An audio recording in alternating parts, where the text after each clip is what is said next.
Oh, wow. Wow, this is so fun. Hey, it's Chris. Today I'm going to show you what happens when you pair your Apple Pencil with artificial intelligence. What I've got pulled up here is a web app called Krea, K-R-E-A. It's kind of similar to DALL-E or Midjourney in that you can use text to develop an image, but what's even cooler is that it has a real-time AI generator. And that's what you're looking at right here, and it's a dual panel interface. So over on the left, that's where you can use your Apple Pencil. You don't have to use an Apple Pencil, but I'm going to draw some simple shapes. And those shapes, everything you draw on the left is going to affect what shows up over on the right in real time. Now there's a text prompt box down at the bottom of the screen. So if I paste in here, a sleek, minimal robot helmet made by Apple Inc. with Stormtrooper aesthetics, you can see that that starts to give this some ideas. And I'm just gonna kind of give a circle shape. And you can see it starts to affect what the picture over on the right is going to actually look like. I don't love how that's looking. I'm gonna start over, and what I'm gonna do also is change the background to black. So let's start with that. Let's get our helmet shape going again. And let's kind of start drawing in some different shapes. Whoa, now it's starting to look pretty cool. So you can see already the power of this. You don't have to be an amazing artist to still be able to create something that looks really cool. You know, when you use this, it doesn't always turn out exactly how you envision, but that's kind of what's fun about it. You can just hit the back arrow. Now you don't have to be super precise. So this is sort of an art unto itself, learning how to use this. It's very different than just going in and being very precise with the strokes, you know, and the width of your strokes and stuff like that, like designers would be used to. So this is looking kind of cool. I'm gonna come in and grab a nice orange. So we kind of get this teal and orange look going on. You can see it's kind of interpreting that as wanting some shade or some light. You could really just get lost here and spend hours doing this. Oh, wow. This is so fun. And that's the thing. Like, I know that I come from a design background. Some designers out there are gonna be like, this is terrible. We need to hit the brakes here. This is gonna ruin my business. But for everybody else, they're gonna be like, I can just have fun with this. This is fun. I haven't been able to create anything like this before. And this is like a new paintbrush for me where I don't have to have a ton of skill. I just have to have an idea and I can bring that idea to life. This is really cool. It really unlocks the imagination for non-artistic people. I think like everybody's artistic in their ideas, but not everybody has the actual skills or the time to develop the skills to translate those ideas into reality. And I think that's what we're seeing with AI in a lot of different realms, not just with art, but with storytelling. I feel like AI, a lot of people are like, well, this stops human creativity. And it changes human creativity for sure. And it's gonna upend industries for sure. But also, I feel like it lets us create in new ways. But if you really create something that's really cool and you wanna make it really usable, you can use something like Magnific AI, which I'll link to down in the description for you, which is the best upscaler and resolution enhancement you can do at the moment for AI. In fact, it will just add in so many details, you'll be astonished. You can see, oh wow, this is so fun. Just by taking action and putting some digital ink down, you're gonna start getting results, and those results are gonna look good or bad, and you can proceed, or you can redo stuff and just kind of see what you end up with. And oh, wow. I'm gonna say wow a lot in this video because this is so fun. I don't imagine anybody who's not gonna become addicted to this creativity. It's like a game, but it could also produce some actually useful, fun stuff. You know what I've found here is that the bigger strokes actually tend to work better than using like really fine strokes. Whoa, that's cool. And I think the reason is you're just being broad. You're kind of like developing a very broad idea for the AI to interpret, but it's fascinating how the AI can read your intention and produce with some fine tuning something akin to what you have in your mind. It's really a way to unleash stuff that's in your mind that's trapped in there, maybe, that you can't get out without the help of AI. I like that AI lets you do new things that you couldn't do before. You're not worrying about, it looks like a motorcycle helmet. You're not worrying about the actual fine tuning. You're letting the AI do that, but you're just the creator, the brains behind it. But if you use your iPad enough, if you take it with you in a backpack or a bag or something, then there tends to come a point when you need to clean the screen a little bit. And when that moment arrives, I like to make use of the Paperlike cleaning kit, which will actually help you quickly remove dust and grime and skin oils as well. Really a cool product with this hard shell cover to keep things in good order. The latest version of the cleaning kit offers 4 major improvements. The product's thinner, so it's more portable. The spray bottle fits both ways into the hard shell for easy reassembly. The spray head generates a smoother, more consistent stream when depressed, and the container can be refilled using refill pellets, which are provided, and water. I'm not just saying this is a seriously, seriously cool product that really enhances the iPad experience. Highly recommended. All right, it's Christmas coming up, so let's do like a hipstery Santa with some crazy glasses. So you can see how fast you can generate some ideas for any of your projects and how little effort you actually have to put in. A lot of the effort is just coming up with the idea in the first place. And let's just move that hat around just a little bit. Yeah. Right? It's almost comical what you end up drawing on the left when you look at that. You're focused on the cool thing over on the right, but you look back and you see what you did over on the left. You're like, what? That's worse than any kid would draw something. So this is why I think you have this notion that you should use a smaller stroke, but the bigger the strokes that you use, I think the better. Whoa. It actually interprets what you're trying to bring out of it better with bigger strokes. You don't have to be super detailed. You be more detailed in the text prompt and less detailed with whatever you create with your Apple Pencil.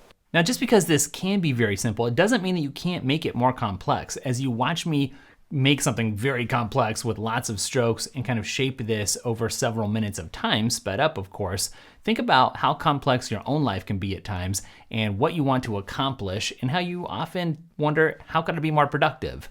Well, you can take my course, Learning to Be Productive, which I'll link up down below, which will help you learn how to get more done in less time in the Apple ecosystem with less burnout. We gotta do a giant robot who's stomping through Tokyo. Let's have this robot kind of be shaped like this. And I find that using solid shapes that are all connected really works the best. Let's see. If he's gonna be a scary robot, then he's gonna need some red accents, I think. That only makes sense. And we gotta have some color going on in the background. So let's give him some buildings. All right, this is looking pretty interesting. And I imagine he needs something to be stomping towards. I have a feeling that a lot of people are just gonna end up using apps like this to actually think and to generate ideas for themselves, rather than going into this app to create some sort of product that you're going to embed somewhere, whether it's an image. You know, there's AI generated video as well. That's gonna be a whole new era for us as well. But you come in here and you can think, you can envision, and then you go off and you take whatever you created using the AI and you do something with it. That looks pretty awesome, I gotta say. That's a crazy robot stomping through downtown Tokyo. And what did that take me? Like 2 minutes, if that? And the hardest part is sometimes you get in here and there's a blank canvas and you have all this power at your fingertips, but you're not even sure how to proceed, how to utilize it, because it's really no different than a blank screen if you're gonna type, or a blank piece of paper. You still have to come up with the actual idea itself to actually have the AI implement for you. Isn't that funny? Just for fun, let's see what happens if we turn this into an illustration style. Oh, totally different, or a product style.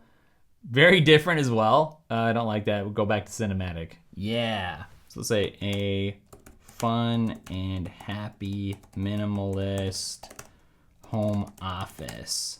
And I'm just gonna kind of draw what the shape of this room might end up looking like. And we'll kind of like add some shapes here for some furniture maybe, and draw maybe where some plants would be. It's gonna interpret that as where I want those plants to be and approximately how I want them to look. So yeah, you're starting to get a pretty good idea of how you can use this. Now, something you might want to try is getting some logo design ideas. So let's do a coffee shop logo with a mug and some coffee beans. Let's make this more like this. All right, so the mug's coming to life, and let's put the coffee beans kind of around. Let's give it some steam coming off. Oh, the beans are turning into the steam. The steam and the beans are the same here. Now, if you're a designer, you could start here, or if you want to work with the designer, you could start here and hand this off to the designer and be like, this is what I'm kind of thinking. Just for something crazy, let's say mountains next to a steampunk blimp. partly also, this is why you do hire a designer. You know, even with all the AI tools, you know, a designer is gonna be able to spend the time looking at stuff, tweaking stuff, because we're all limited. Even with AI, I found that with a lot of AI tools, you can sit there and wrangle it, corral it, tell it what to do, instruct it, and all of that time that you spend on it that does let you do something you couldn't do otherwise actually adds up to a lot of time. So I think in the future, we're still gonna have people dedicated to using AI in a certain way as a new tool to accomplish something on someone's behalf. Call that a job if you want to. Even with these powerful tools, it just takes a lot of time to actually end up developing whatever idea you're trying to bring to life. And you're limited by that time. You only have so much time in the day. And I've spent a lot of time trying to get some of my AI projects to look and function how I want. And I found that just because these tools exist, I don't actually end up saving time. They allow me to do new things, but it still takes me a lot of time. Time to learn, number one. Time to do, number two. And that's time spent away from my regular tasks and jobs as well, right? So just because I can do something doesn't mean that I want to take it on and add it into my personal portfolio of work. So I could definitely see outsourcing AI stuff to other humans still. All right, I feel like we're gonna have to do a cyberpunk Steve Jobs here. So first of all, first things first, this is gonna be on a black background, gotta do that. And I feel like we need some cool lighting. So let's just kind of light up the face a little bit. And you can't have cyberpunk without some neon pink happening. So some pink lights. Maybe he's wandering around downtown Tokyo or something. Sorry, Steve. I don't think this is looking quite how you would want. My apologies. All right, let's give him some futuristic glasses. Let's do that. Orange AR glasses. Let's do that. So let's get the orange and see if we can make those happen. All right, here's the glasses. Does that look like a Steve Jobs that you want to mess with? You run into him in the hall, right? And he's mad about something. You designed it the wrong way. This Steve's gonna let you have it, I think. Honestly, maybe the hardest part about using this, because it's so enjoyable and fun and you feel like so creative, is just knowing when to stop. So we're gonna say that's it for today. I'll link this app up for you down in the description if you want to check it out. And the other one that I mentioned as well that's gonna let you upscale for ridiculous quality. And if you like seeing and knowing about this kind of stuff, get subscribed, because I'll probably be covering more of it, how to combine your Apple gear with the best AI tools moving forward in the future. There's some really cool ones to tell you about and to talk about that are really under the radar that a lot of people haven't discovered yet. All right, that's it for today's video. Hope you liked it. Check out the course and I'll catch you in the next video. Later.